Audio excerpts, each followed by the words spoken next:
Hello అందరికీ, welcome to Madhu graceful bytes. ఈరోజు మన ఛానల్లో మీకోసం కరకరలాడే కాకరకాయ ఫ్రై ఎలా ప్రిపేర్ చేయాలో చూపిస్తున్నాను. కాకరకాయ అనగానే చాలా చేదుగా ఉంటుంది, టేస్ట్ ఉండదు అని చాలామంది అనుకుంటారు. ఇంకొందరికి ఏంటంటే కాకరకాయ అంటే చాలా ఇష్టం.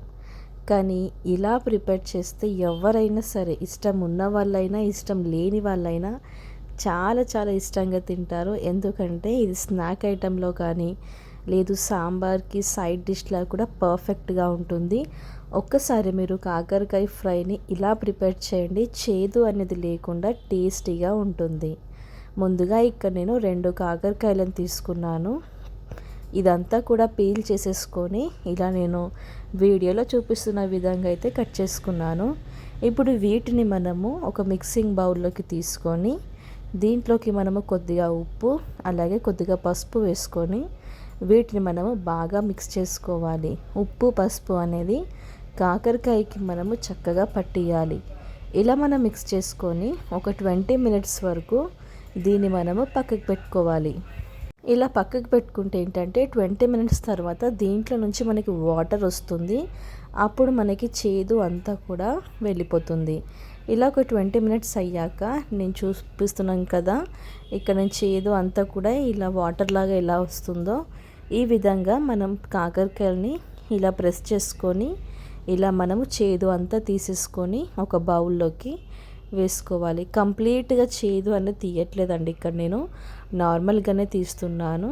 కానీ మనం ఇలా ఫ్రై చేసుకుంటే చేదు అనేది అస్సలు తెలీదు. ఇక్కడ నేను 2 స్పూన్ల వరకు బియ్యపిండి వేసుకున్నాను, అలాగే 2 స్పూన్ల వరకు శనగపిండి వేసుకున్నాను, అలాగే 2 స్పూన్ల వరకు కార్న్ఫ్లవర్ని కూడా వేసుకుంటున్నాను. ఇలా అన్నీ కూడా 2 స్పూన్స్ వేసుకోవాలి. తర్వాత కొద్దిగా ఉప్పుని కూడా యాడ్ చేసుకోవాలి. అలాగే మంచి స్పైసీనెస్ కోసం కొద్దిగా కారంని కూడా వేసుకోవాలి. తరువాత దీంట్లోకి మనము 1 టీ స్పూన్ దాకా ధనియాల పొడి, 1/2 టీ స్పూన్ వరకు జీలకర్ర పొడిని కూడా యాడ్ చేసుకొని వీటిని మనము మిక్స్ చేసుకోవాలి. ఇలా మనం మిక్స్ చేసుకున్న తర్వాత ఇక్కడ నేను కొంచెం ఫుడ్ కలర్ని యాడ్ చేస్తున్నాను, జస్ట్ కలర్ కోసం. మీరు స్కిప్ చేసి చేసుకున్నా చాలా బాగుంటుంది.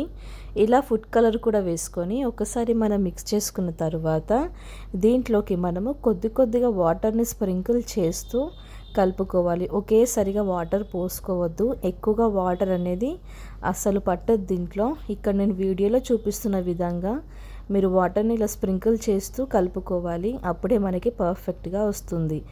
ఇలా మనము ఈ వీడియోలో చూపిస్తున్న విధంగా మిక్స్ చేసుకొని పక్కకు పెట్టుకోవాలి.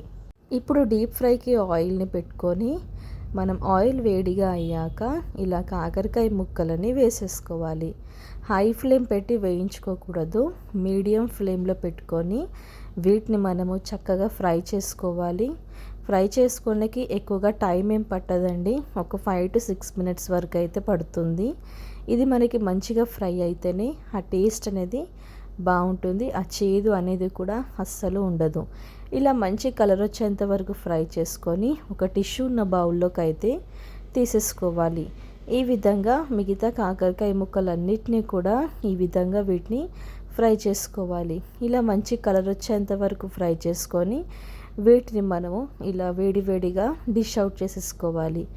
ఇలా మనము ఫ్రై చేసుకుంటే ఏంటంటే మనకి టేస్ట్ అనేది చాలా క్రిస్పీగా వస్తుంది. ఇలా వీటిని కూడా మనము సర్వ్ చేసేసుకోవడమే. అంతే అండి, మిగిలిన కాకరకాయలను కూడా ఇలాగే మనము ఫ్రై చేసుకొని సర్వ్ చేసుకోవటమే. చూసారు కదా కాకరకాయ ఫ్రై ఎలా ప్రిపేర్ చేశానో. ఇలా కాకరకాయ అంతా కూడా ఫ్రై చేసుకున్న తర్వాత దీనికోసం నేను ఇక్కడ కరివేపాకుని కూడా ఫ్రై చేసుకొని వేసుకున్నాను. అలాగే మీకు కావాలి అంటే పచ్చిమిర్చిని కూడా ఫ్రై చేసుకొని వేసుకోవచ్చు. ఆ టేస్ట్ అనేది చాలా బాగుంటుంది. ఇలా మనము సాంబార్లోకైనా రసంలోకైనా సైడ్ డిష్ లాగా ఈ కాకరకాయ బాగుంటుంది. అలాగే స్నాక్ లాగా కూడా తినేయొచ్చండి, అంత టేస్టీగా ఉంటుంది. చూసారు కదా కాకరకాయ ఫ్రై ఎలా ప్రిపేర్ చేయాలో. మీరు కూడా తప్పకుండా ట్రై చేయండి. Thank you for watching Madhu graceful bytes. Like చేయండి, షేర్ చేయండి, సబ్స్క్రైబ్.